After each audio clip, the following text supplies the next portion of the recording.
welcome to North Country Matters. My name is Donna Seymour, and I'm a member of the St. Lawrence County branch of the American Association of University Women, one of the co-sponsors of this program. Today we're hosting a conversation with Valerie Dana, a counselor and an advocate, and Caitlin Hill, the legal advocate. They are both with Renewal House.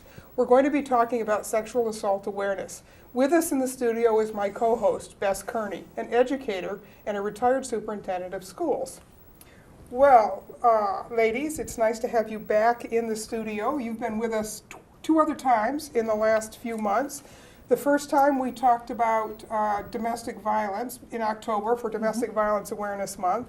And in February, you were here for Teen Dating Violence Awareness Month. And at that time, we talked a little bit about what went on college campuses as well as what goes on with teenagers in terms of that. Sexual violence is, as we know, a very serious public health problem in the United States. It's one of the most prevalent crimes, and it's also one of the most preventable. So that's what we're going to be talking about today. Bess, would you get us started? I would be very happy to welcome again both of you. Us. And we are in April, although it doesn't look like it yet. But April is Sexual Assault Awareness Month, and this coming week, as it turns out, is National Crime Victims Week. Yes. So this is a very timely topic.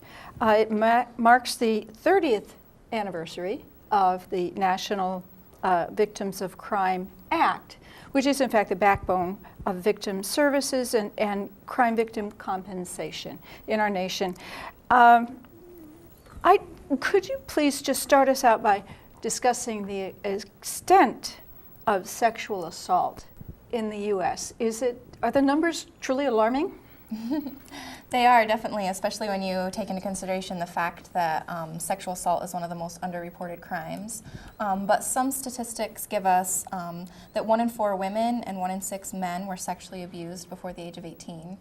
That's a huge number, especially for women. That's 25% of our population. 1 in 2 women and 1 in 5 men have also experienced some form of sexual victimization. That could be maybe catcalling, which I think we're going to get into later, some sort of sexual victimization in their lives that has affected them. And again, 1 in 2 women, that's 50% of our population that this is affecting, and it's affecting everybody, and not only is it affecting the victims, but it's affecting the people that are in their lives. So that's why we have Sexual Assault Awareness Month, so that we can talk about these issues and bring them to light and show people this isn't stuff that just happens every once in a while. These aren't predators that are lurking in the shadows and in back alleyways. These are, things, very real situations and very real that are happening in your family and in your communities and in your homes. And we really need to talk about it and get it out in the open. Val, are the numbers that you see here from Renewal House similar in St. Lawrence County to what the national statistics are? Well, we have some statistics for just 2013, so last year.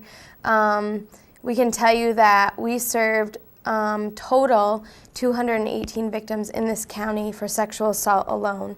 Our grand total of DV and sexual assault was 983, so there's quite a bit there. For the sexual assault portion, the females we served, there were 121. We had 20 males, and then for children and youth, so under the age of 18, 77. So. You said DV, dating violence? Nope, that one's domestic violence. Domestic violence, thank you. With domestic violence, sexual assault, in total, there's 983, but of that, 218 were the sexual assault victims. Oh my. So that's pretty high for this county. What kind of services does Renewal House offer to the victims? We offer quite a few services. There's our counseling, which we offer, one-on-one peer counseling. We can go to you if transportation is limited, so we do see people on campuses a lot, at schools, sometimes at their homes if it's safe for the victim and us. And we also offer services, or counseling in our office. People could come in as well. We offer advocacy to any kind of court appointments. If people would like to report the crime or anything that has happened, we can go with them to the stations to do that. We have our a staff of SANE nurses, so sexual assault nurse examiners, which if a sexual assault victim would like to get a forensic rape exam, an FRE, we would then call our contact there and have that available to them too at the hospital, so accompany them to the hospital and help them through that process too. So you actually support people right from the initial call all the way through the last court case. Absolutely. If in fact it goes that way, and I know that's actually your job, isn't it, Val, as the legal advocate. Could you describe a little bit about how your portion of that service works?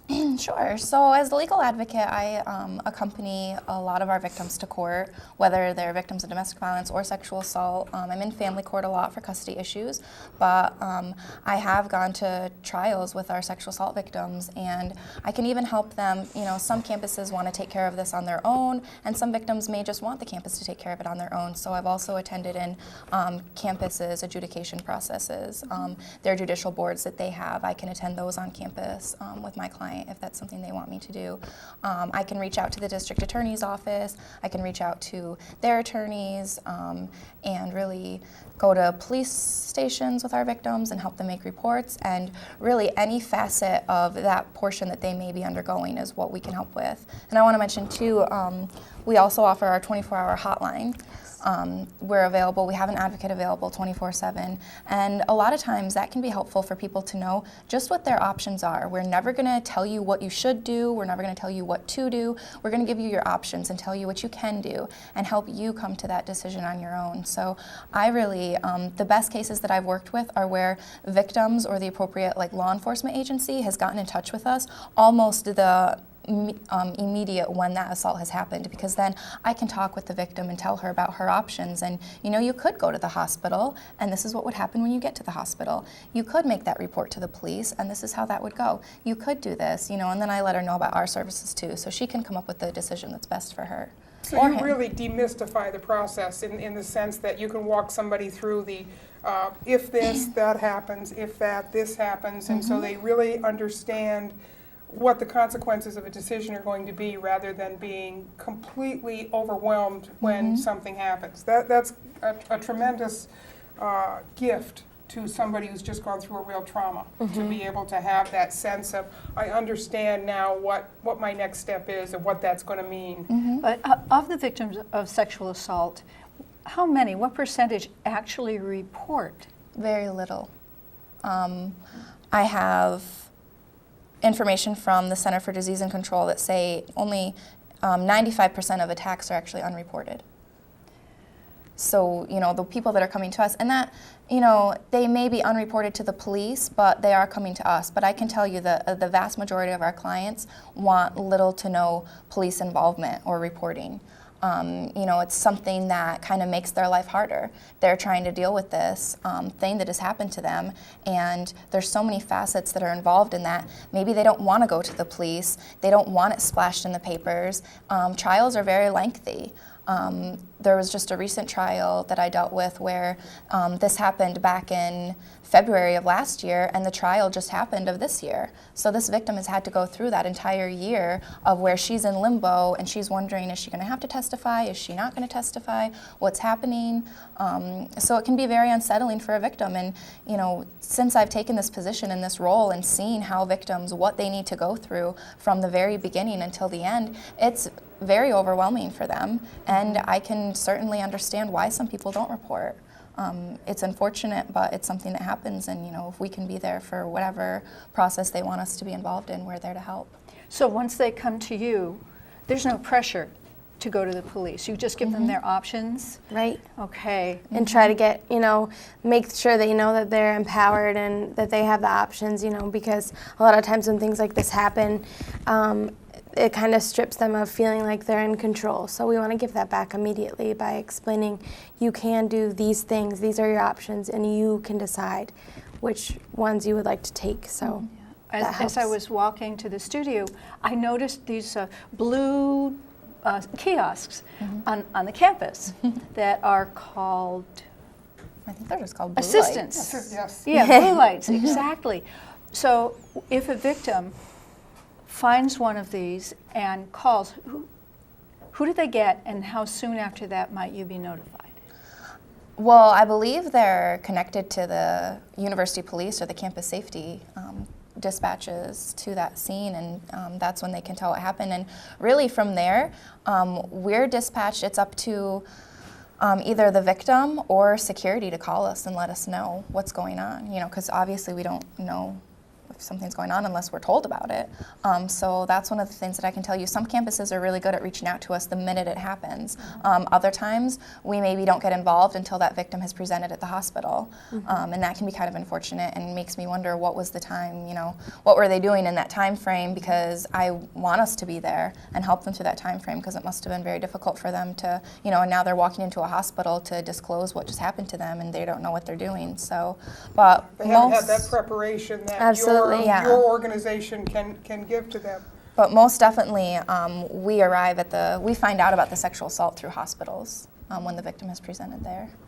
Well, talking a little bit about what goes on with colleges, there's actually a legal framework that colleges have to fit into, and much of it is driven actually by federal law. Title IX is the landmark law that was passed back in 1972, and that really deals with gender equity in any educational program that accepts federal funds, which is all of them, of course. The Clery Act was signed in 1990, and that requires colleges and universities that participate again with federal funding aid to keep and disclose information about crime and on and near their respective campuses. The law was named for a young woman named Janine Cleary, a 19-year-old at Lehigh University who was raped and murdered in her campus residence in 1986. Often what we see is that laws are in response to tragedy rather than being proactive. And actually what that incident uncovered was that there was a lot going on a lot of college campuses that was not being reported to the local police. It certainly wasn't being reported to prospective students and their parents. In 1994, the federal government passed a law called the Violence Against Women Act, which was just reauthorized last year, and that was a law that was designed to improve the criminal justice response to violence against women. Part of that law was the Campus Save Act, which really represents a turning point in how the nation handles sexual misconduct and assaults on college campuses and university. The SAVE Act not only complements Title IX, but it really updates the Clery Act, which is nearly a 30-year-old law, so it needed updating.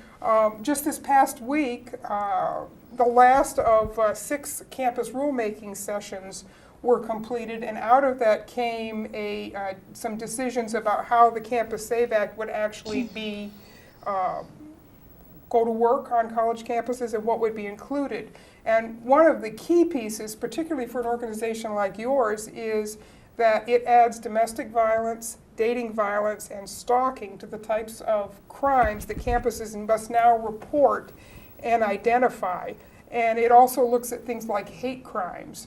So that really opens the door to partnerships with organizations like yours out in the community. As you know, there are 4 colleges here in St. Lawrence County. So let's talk a little bit about what the numbers are that you're seeing about sexual assault on college campuses in particular, and how that impacts victims for the duration of their time in the community and on campus. Well, we don't have an exact breakdown. I can tell you just from experience, we've definitely seen and been on all campuses for various people, but we kind of have a breakdown of our 983 total served last year with both domestic violence and sexual assault. 96 were from the Canton area and 83 from Potsdam. So, and then you have all the towns in between where people could reside. But those are kind of the breakdowns and the numbers that we have just for last year of our areas, our local areas where the colleges are. And the impact can be lots of different things. There's a real fear. People experience a real fear.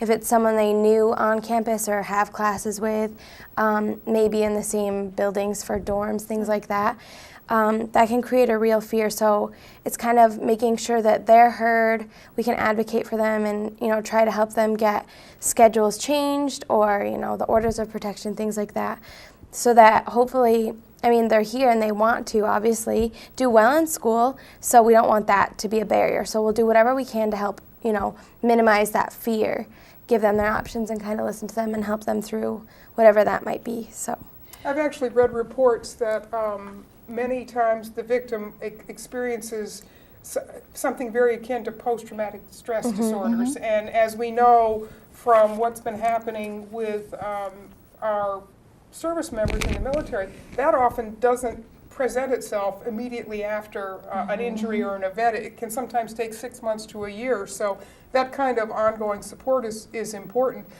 Sexual assault on campuses is something that literally has been in the news every week in the last few months, and it seems like every day. Just since the middle of February, there have been 39 open investigations by the Department of Education about sexual assault on campuses, and some really high-profile cases all over the country. So this is clearly something that is on a lot of people's minds, and campuses really need to find a way to deal with this proactively. And you go to every campus in the area. You must see that there are slightly different cultures at each one. And what are you seeing? What are the differences? And can you speak to that in terms of where it might be harder or easier to intervene? Some of the differences that I see is some campuses may want to keep it on campus as a campus matter, and I feel that that's a disservice to the victim. They need to know that we're here to help them in any way, and we can come onto their campuses. I think that we're all here for the victim, or we all should be here for the victim, and so really it's what the victim wants. And if the victim needs some outside help and needs, I know one campus in particular does their own type of orders of protection, and the victim is kind of disillusioned because she thinks that that's just all she can do, where I can actually come in and say, no, we can get an order of protection this way, or we can do something else, and kind of make it a more community thing where I could help her out in that way and maybe have some support from the community. But other colleges are really welcoming to us and want us to come in and want to utilize our services and want us to help, and I think that's great when they do that, because we should really all be working together to help solve this problem. I think community awareness is a big thing, and that's part of the reason they give a whole month to it. I mean, it's something that we need to be talking about. We need to get out there. We need to explain, how things are changing as far as laws, and maybe what things we need to do internally on campuses, to make sure we're updated and we are victim-centered, because that's the biggest, that's what we should be. We should be there for the victim, not trying to kind of keep a reputation of a campus or something. I mean, that can create more harm to the victim if we're trying to do that, as opposed to making sure they're heard and all their needs are met. And I think it really starts with educating people as to what is sexual assault, because not a lot of people are in agreement as to what is this, what is sexual assault, and what is consent. What do both look like? And I think we're going to talk about that a little bit today. So I think that's a helpful thing for people to know. I give presentations on college campuses a lot, and one of the things I say is, if you're drinking, is a big thing on college campuses. We know that it is. It happens. It's something that happens and we need to deal with. If you're having sex when you're under the influence of alcohol, that's not sex. That's sexual assault. And when I say that, you should see the kids' faces. They're in shock that I'm saying that. And somebody needs to tell them that, because they don't know. And somebody probably needs to tell them that before they even get to college. We need to start at a young age, and we need to start talking about it and defining what this is and what this looks like, so that by the time they get to college and I'm telling them, if you have sex when you're drunk, they're not like, what? Well, but at this age, high school and college, I think feeling part of the crowd, feeling accepted, maybe I'll throw out the word popular, whatever that means, but I think that young people can get themselves into a world of hurt by buying into that and saying, well, if I'm cool and I have a lot of friends, then I'm going to drink, and maybe it's okay to have sex and so on. You're right. That education has to happen at home. It has to happen absolutely. before And college. I think part of it is the way media portrays things too. I mean, if you take a look at any movie, or at least most movies that I know, it's not like people are stopping and asking, like in any kind of sex scene, it's not like anybody's stopping and asking, is it okay to have sex right now? They're not even asking for consent. You don't really see that. And so I think when it comes down to that, and when it comes down to us telling people you should be asking every step of the way, that's not something anybody, myself included, has ever grown up with. Like, that's not what you do, Somebody will tell you no if they don't want to. But But saying they no don't say isn't the same exactly thing as saying yes. You- Exactly. this Yeah. puts it a really great way. The absence of a no doesn't mean yes. So you need to be asking, you need to be informed, you need, and we say this too to keep, sometimes if both parties are both drinking and they're both having sex, I mean, you're putting you're both at risk there. So it's making sure people know and are educated of what consent means. It's a voluntary, sober, imaginative, enthusiastic, creative, wanted, informed, mutual, honest, and verbal agreement. It should be enthusiastic every step of the way. So making sure you're keeping yourself safe and asking people every step of the way from start to finish. I've actually been working with a couple of students, one at Potsdam State and one at St. Lawrence, who have been trying to come up with a way to do a consent workshop where people can actually role play. How do you ask? How do you ask in a way that gets your message across without being totally embarrassing or without, creating a lot of discomfort, and yet still doing that? And you're right. It's not something that you grow up practicing. It's not don't learn how to do it, and yet it's absolutely a critical piece along the way to keep people from making mistakes or getting into trouble or eventually ending up in either a criminal justice setting that they don't want to be in. Absolutely. I know you both do tabling at campuses where you have your literature and your information and people come up and ask questions.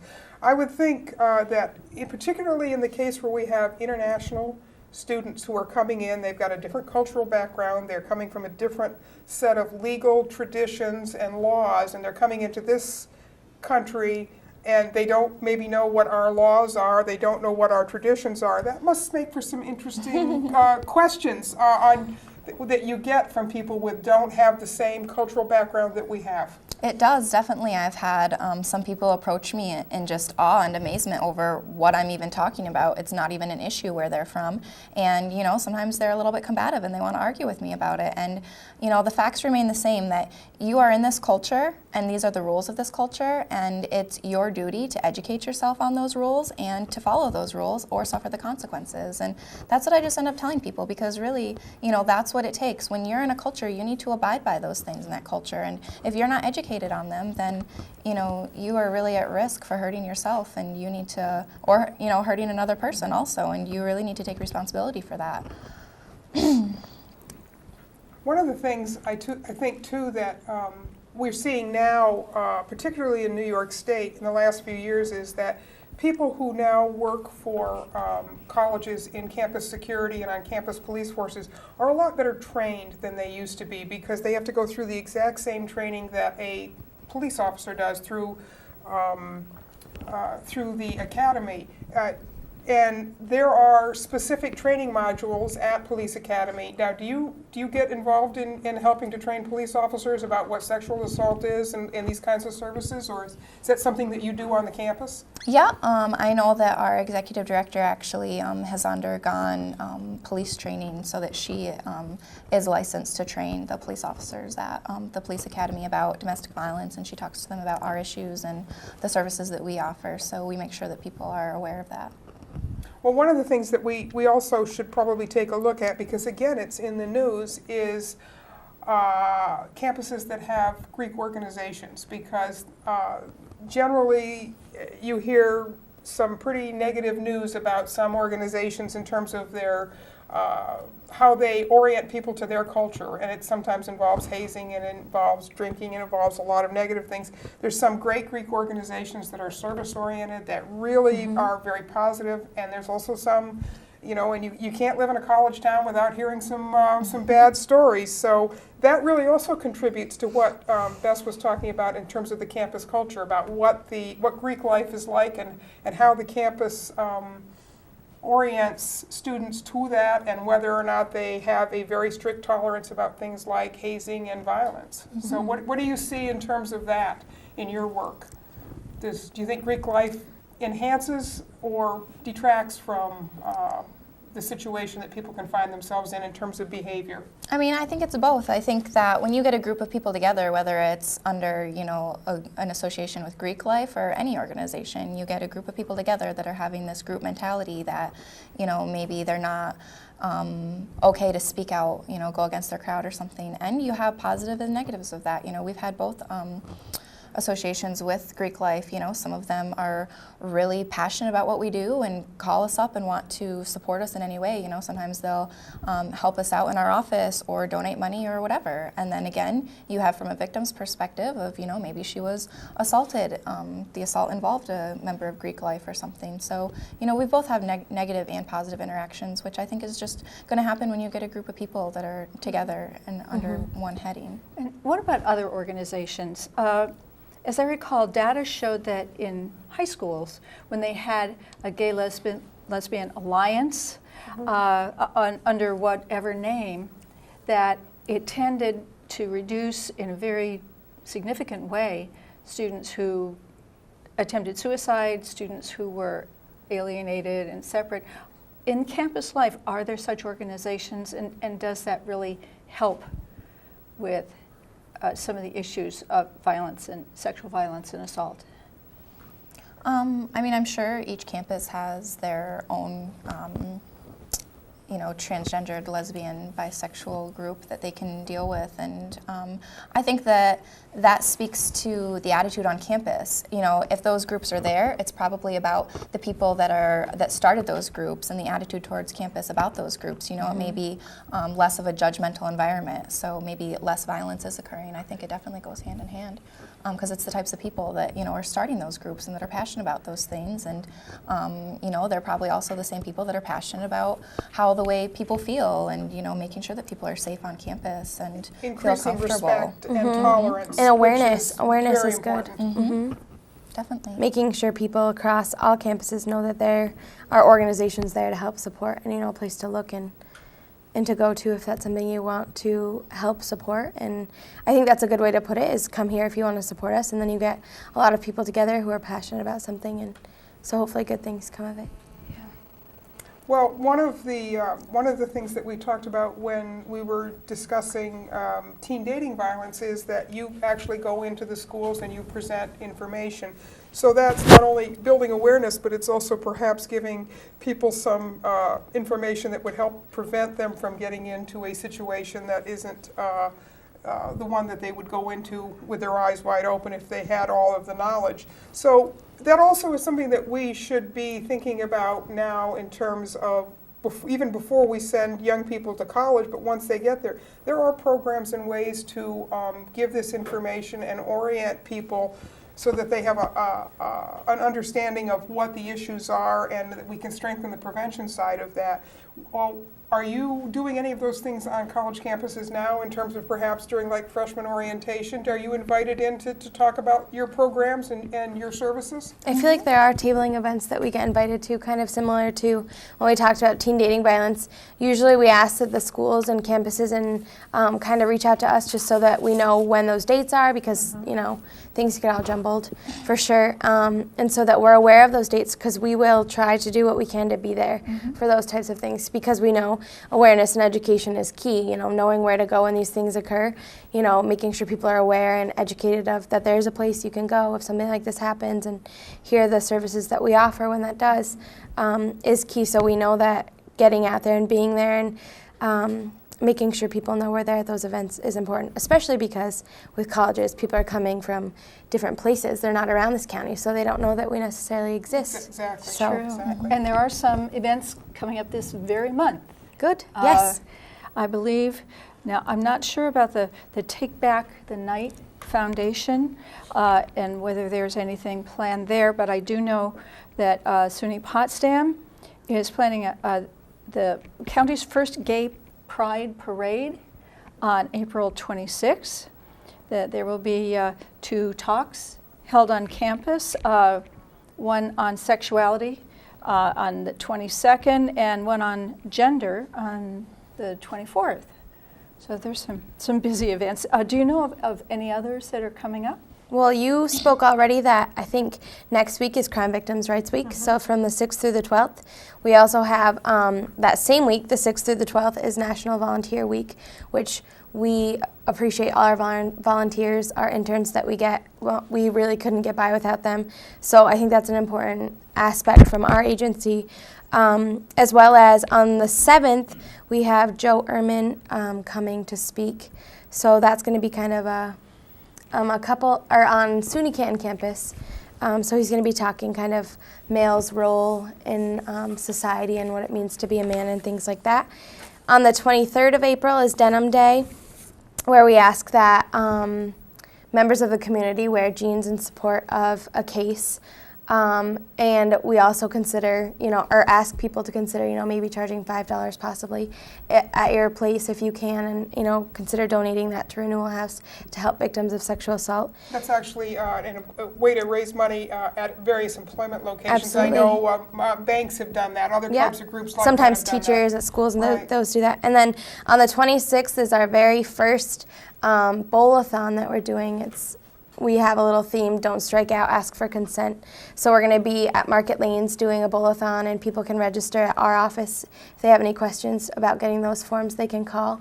And we're looking forward to that. It should be fun. It's going to be cosmic bowling. So Wonderful. Yes. I'm noticing that you're referring to a magazine, a flyer here. Yes. Can you That's tell our us about newsletter. that? Yeah, this is our, we have 2 newsletters that go out, one in October, one in April, and this is our most recent edition. It's our April edition. You can find it on our website also, and this is The Advocate. It's our newsletter that we're passing out. And your URL, your website address is? It is, I believe, slvrenewalhouse.org.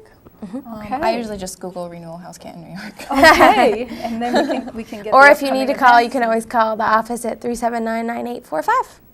Well, one of the things that we know with the changes in the federal law is that groups like yours are going to be even more important than ever, helping colleges get ready to deal with these issues. And of course, the prevention side of it is what we all want to stress, because it's much better to prevent an incident than it is to have to deal with all of the things that happen afterwards.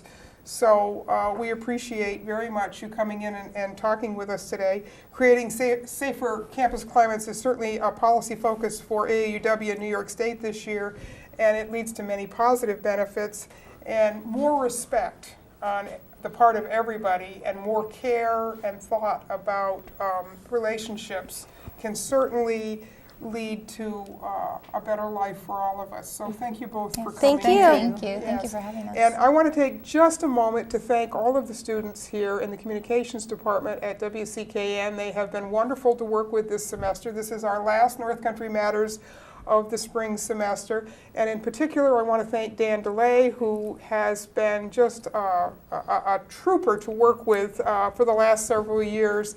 And he really makes civic and civil journalism come alive. So thank you all for watching. These conversations are a production of North Country Matters, produced here in the studios of WCKN on the campus of Clarkson University. This show is a civic collaboration between the St. Lawrence County branch of the American Association of University Women, the St. Lawrence County League of Women Voters, and the Communication and Media Department at Clarkson University. Until next time, please remember, our North Country matters. Thank you.